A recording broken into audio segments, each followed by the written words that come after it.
সদৌ অসম আদিবাসী ছাত্ৰ সন্থাৰ লগতে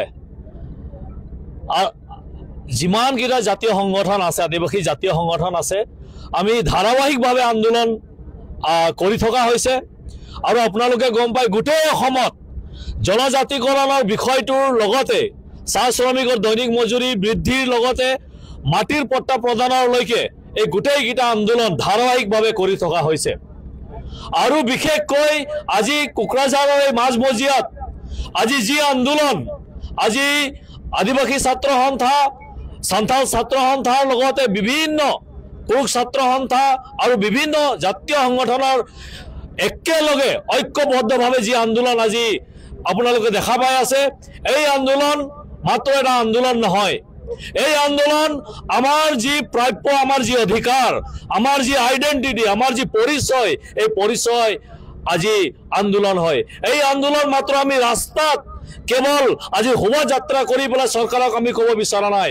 আমি ক'ব বিচাৰি আছো যে আমাৰ যি ইমান দিন ধৰি পেলাই আমাৰ যি লেজিটিমেট ৰাইটছ আছে, আমাৰ যি সাংবিধানিক অধিকাৰ আছে, সেই সাংবিধানিক অধিকাৰখিনি আমি সাব্যস্ত কৰিবৰ কাৰণে, আমি গণতান্ত্ৰিকভাৱে সাব্যস্ত কৰিবৰ কাৰণে আজি উপস্থিত হৈছোঁ।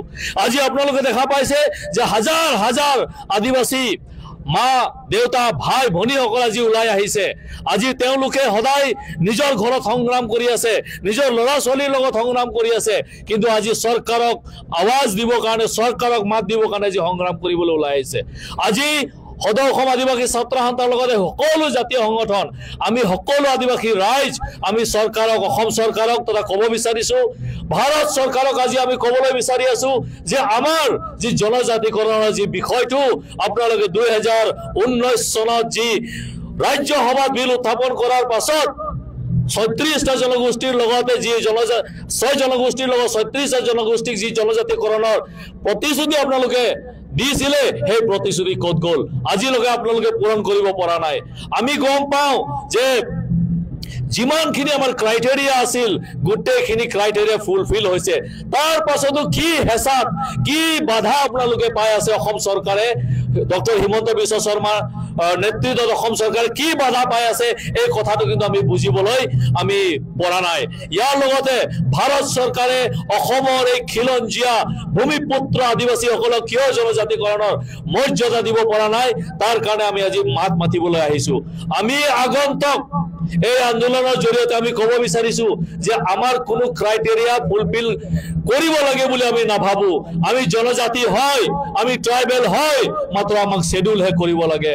আমি ট্ৰাইবেল হয়, ভাৰতবৰ্ষৰ যিকোনো ঠাইত আপোনালোকে যাওক, এই মুণ্ডা, হে সান্থাল, এই খাৰিয়া, হে উৰাও, এই সকল ট্ৰাইবেল হয়। তেওঁলোকে ট্ৰাইবেল জন্মলগ্নৰ পৰাই তেওঁলোকে ট্ৰাইবেল হয়। ইয়াত আমাক মাত্ৰ আমাৰ ট্ৰাইবেলৰ পৰা ডিশেডিউল কৰা হৈছে। এই কাৰণে আমাৰ যি সাংবিধানিক অধিকাৰ, আমাৰ যি জন্মগত অধিকাৰ, আমাৰ যি লেজিটিমেট ৰাইট, এই ৰাইটখিনি আজি আমি সাব্যস্ত কৰিবৰ কাৰণে আমি ইয়াত ওলাই আহিছো। আমি অসম চৰকাৰক ক'বলৈ বিচাৰিছো যে ভালে ভালে আমাৰ যি প্ৰাপ্য আছে, এই প্ৰাপ্যখিনি আমাক দিয়ক।